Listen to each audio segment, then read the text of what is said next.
Hi, ഇന്നത്തെ video CBSE 9ാം ക്ലാസ്സിലെ മാത്സിൻ്റെ 8th chapter ക്വാഡ്രിലേറ്ററൽസ്. ഈ ചാപ്റ്ററിലെ എക്സസൈസ് 8.2ലെ 5ാമത്തെ ക്വസ്റ്റ്യൻ ആണ് ഇന്ന് ചെയ്യുന്നത്. Question: In a parallelogram ABCD, E and F are the midpoints of sides AB and CD respectively. Figure തന്നിട്ടുണ്ട്.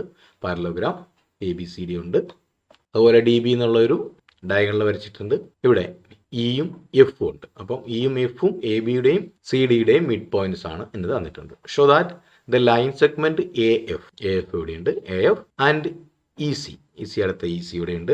ട്രൈസെക്ട്സ് diagonal B D. അപ്പോൾ ഈ B D എന്ന ഡയഗണലിനെ മൂന്നായിട്ട് ഭാഗിക്കുന്നു എന്ന് നമുക്ക് പ്രൂവ് ചെയ്യണം. ഇവിടെ നമുക്ക് A E equal to half A B എന്നും and C F equal to half D C എന്നും എടുക്കാം. എയും അതുപോലെ സി എഫും അത് മിഡ് പോയിന്റ് ആണെന്ന് ക്വസ്റ്റ്യനിൽ പറഞ്ഞിട്ടുണ്ട്.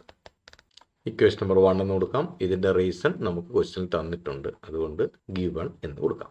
ഇനി A B equal to D C ആണ് and A B parallel D C, കാരണം ഇത് പാരലോഗ്രാം ആണെന്ന് ക്വസ്റ്റ്യനിൽ പറഞ്ഞിട്ടുണ്ട്. അപ്പോൾ ഓപ്പോസിറ്റ് സൈഡ്സ് ഓഫ് പാരലോഗ്രാം. അപ്പോൾ ഫ്രം ഇക്വേഷൻ 1 ആൻഡ് 2, ഇതിന് ഇക്വേഷൻ നമ്പർ 2 എന്ന് കൊടുക്കണം. A B equal to C D അല്ലെങ്കിൽ ഡി സി ആണ്, അതുപോലെ എയും സി എഫും അതിൻ്റെ പകുതി വീതമാണ്. അതിനകത്ത് നിന്ന് നമുക്ക് പ്രൂവ് ചെയ്യാൻ പറ്റുന്നത് from 1 and 2 A E equal to C F, എയും സി എഫും അത് എഫ് സി എഫും ഈക്വൽ ആണെന്നും and A E parallel to C F, ഇത്രയും കാര്യങ്ങൾ നമുക്ക് പ്രൂവ് ചെയ്യാം. That implies A E C F, A E C F, A E C F is a parallelogram. കാരണം ഇവിടെ 1 പെയർ ഓഫ് ഓപ്പോസിറ്റ് സൈഡ്സ്, അതായത് എയും സി എഫും ഈക്വൽ ആൻഡ് പാരലൽ ആണ്. അതുകൊണ്ട് തന്നെ എ ഇ സി എഫ് ഒരു പാരലലോഗ്രാം ആണ്. അത്രയും നമ്മൾ എഴുതി വെച്ചു. ഇനി in triangle B A P, triangle നോക്കുക, ബി എ പി, ഈ ട്രയാങ്കിൾ നമ്മൾ പരിഗണിക്കുന്നു. E is the mid point of A B, അത് തന്നിട്ടുള്ള കാര്യമാണ്. അതുപോലെ ഈ മിഡ് പോയിന്റ് ആകുമ്പോൾ and E Q parallel A P, ഇവിടെ എ ബിയുടെ മിഡ് പോയിന്റ് ആണിത്, അതുപോലെ എ പിക്ക് പാരലാണ് E Q parallel A P. Therefore Q is the mid point of P B ആണ്. പി ബി ഇതാണ്, ബിയുടെ മിഡ് പോയിന്റ് ആണ് ക്യു.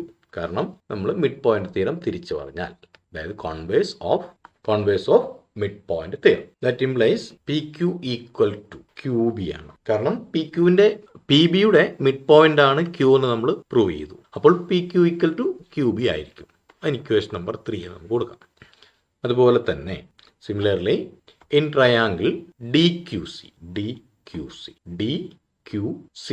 ഈ ട്രയാങ്കിൾ നോക്കുക. അതിൽ P is the mid point of, ഇവിടെ ക്യു ഡി എന്ന ലൈൻ എടുത്താൽ, അതായത് P is the mid point of D Q, ഇതാണ് പി.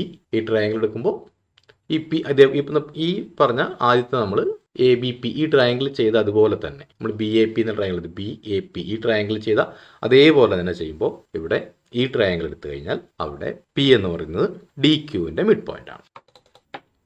അപ്പോൾ പി ഡി ക്യൂവിൻ്റെ മിഡ് പോയിന്റ് ആയതുകൊണ്ട് തന്നെ നമുക്ക് D P equal to P ക്യൂവും ഡി പിയും ഈക്വൽ ആയിരിക്കും, കാരണം പി മിഡ് പോയിന്റ് ആയിരുന്നു. ഇനി ഇക്വേഷൻ നമ്പർ 4 എന്ന് കൊടുക്കാം. അപ്പോൾ ഫ്രം ഇക്വേഷൻ 3 and 4, 3ൽ നമ്മൾ പറഞ്ഞിട്ടുണ്ട് ബി ക്യൂവും പി ക്യൂവും ഈക്വൽ ആണ്. ഇവിടെ നമ്മൾ ഡി പിയും പി ക്യൂവും ഈക്വൽ ആണെന്ന് പറഞ്ഞു. D P equal to P Q equal to Q B ആണ്. അതായത് അല്ലെങ്കിൽ or line segment A F and E C, ഈ രണ്ട് ലൈനുകൾ എ എഫും ഇ സിയും, ഇതിനെ കൃത്യമായിട്ട് 3 ആയിട്ടാണ് വായിക്കുന്നത്. D P equal to P Q equal to D Q B നമുക്ക് കിട്ടി. അപ്പോൾ trisects the diagonal B D എന്ന ഡയഗണലിനെ 3 ആയിട്ട് ഭാഗിക്കുന്നു, ട്രൈസെക്ട് ചെയ്യുന്നു.